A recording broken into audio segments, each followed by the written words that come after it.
iZombie review.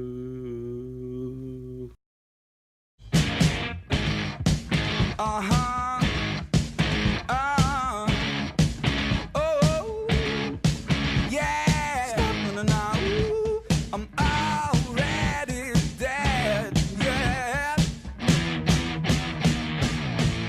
I'm already dead. What is going on, guys? It is me. I am here to do an iZombie review, and this is going to be my first review, and I'm really excited about it. I plan on reviewing television shows when their finales come out, and reviewing the whole season as a whole. So iZombie just ended; they just released their finale. So I'm just going to give you like a little bit of a rundown of like the events that have come up during the season, where it left off, the major arcs that happened this season, and then I'll get into the finale and I'll let you guys know like what I rate it, what I think, what I thought of it compared to the other seasons. So we leave off from season 2. It takes place right after the aftermath of what happened at Max Rager. That Clive finds out about Liv, and the 5 of them decide to not keep any secrets from each other the rest of the season. Okay, and a new thing comes out of this. It's a group called Fillmore Graves, and it's a force dedicated to zombies learning to protect themselves in case of D-Day, aka the day that people find out that there are zombies in Seattle. And this is the major arc of the season. So basically the season starts off with a security guard that was working at Max Rager that you probably saw at the end of season 2. He saw what happened, so he goes right to the radio station and basically says there was zombies. That starts off the whole season. Episode 2 is an episode dedicated to Clive, and we kind of get a little bit more backstory on him, which was nice. Peyton and Blaine are talking to each other. They're pretty much dating because Blaine pretending that he has memory loss from the cure, which is why they're weirded out about giving Major the cure, because basically they think that he's going to lose his memory. But little do they know that Blaine is actually kidding, and he's just trying to get with Peyton, so he's pretending he's screwing with the whole thing. It's not even real. Everyone eventually ends up finding out about this, of course, and Major ends up taking the cure, and he is human again.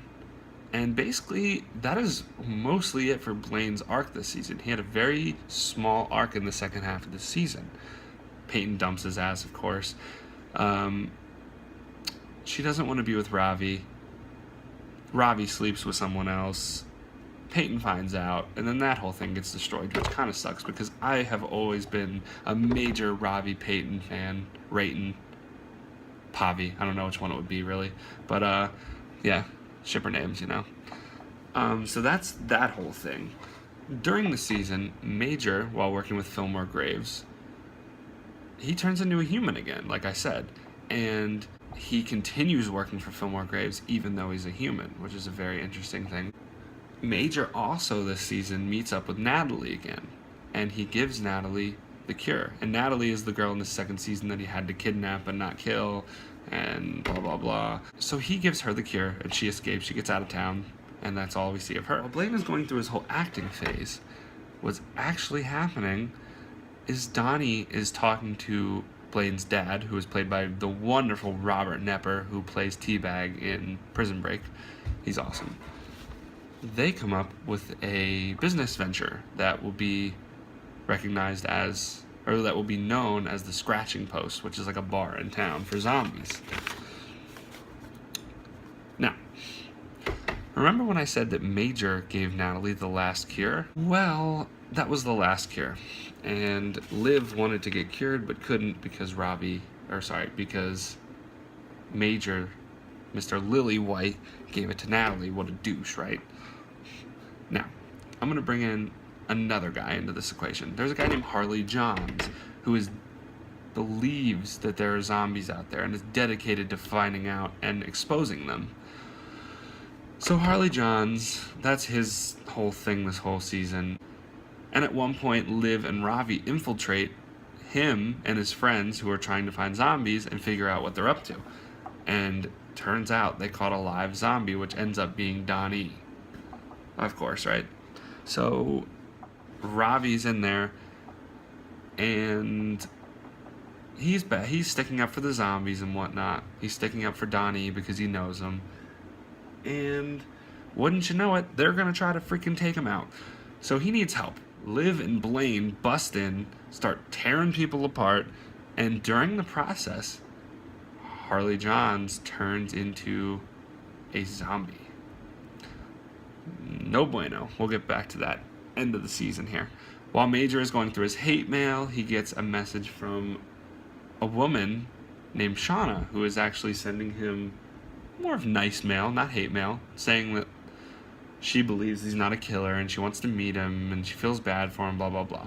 So they meet up. Long story short, she gets way too clingy and weird and posts stuff about him being the Chaos Killer on Tumblr, and he dumps her. That's the end of that arc. In other news, Baracus becomes mayor, and now this Mayor Baracus is a freaking zombie. So the zombie is running Seattle. Whatever. Another little side story that I think we'll get more into in season 4. Ravi has been infusing his brains in this blue juice. This makes Liv's visions a lot more crazy and long, and she can see these visions for a lot longer to help her with her cases with Clive. I think we'll get more of this in season 4, like I said. Now, I expected Mr. Boss to be a lot more important in this season. I mean, the major villain of the season. He wasn't. He comes, and basically him and Blaine are going to be working together next year, I'm pretty sure. Some sort of brain business venture. I don't know. That's all we saw of Mr. Boss. Probably 2 episodes. Liv starts dating a guy named Justin, who is friends with Major at Fillmore Graves. Chase, who is the leader of Fillmore Graves, finds out that Major is no longer a zombie, fires him, he's off the team. Makes him sad. Liv goes on slut brain near the end of the season, sleeps with Chase, who is Justin's boss. Justin finds out, and they're done. Major meets up with Natalie again. Natalie wants to get him to skip town. They sleep together. Okay. He's going to leave town with her. That's it. Crazy. Here at the end of the season, Liv is on the front page of the newspaper looking like a freaking zombie. She was zombified on the front page, so she had to change her whole look. She had to get a tan.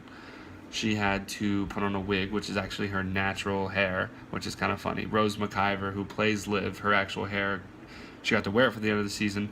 By the way, I'm a total advocate of this. Please, please, please, dear God, please let her just have her normal hair next season, please.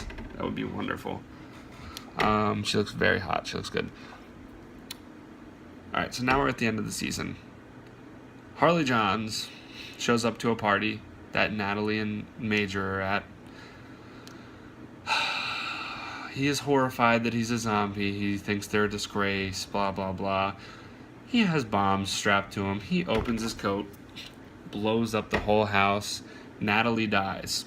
Major and Justin make it out alive. Half of Fillmore Graves' staff is gone. A lot of people died. I am disgusted.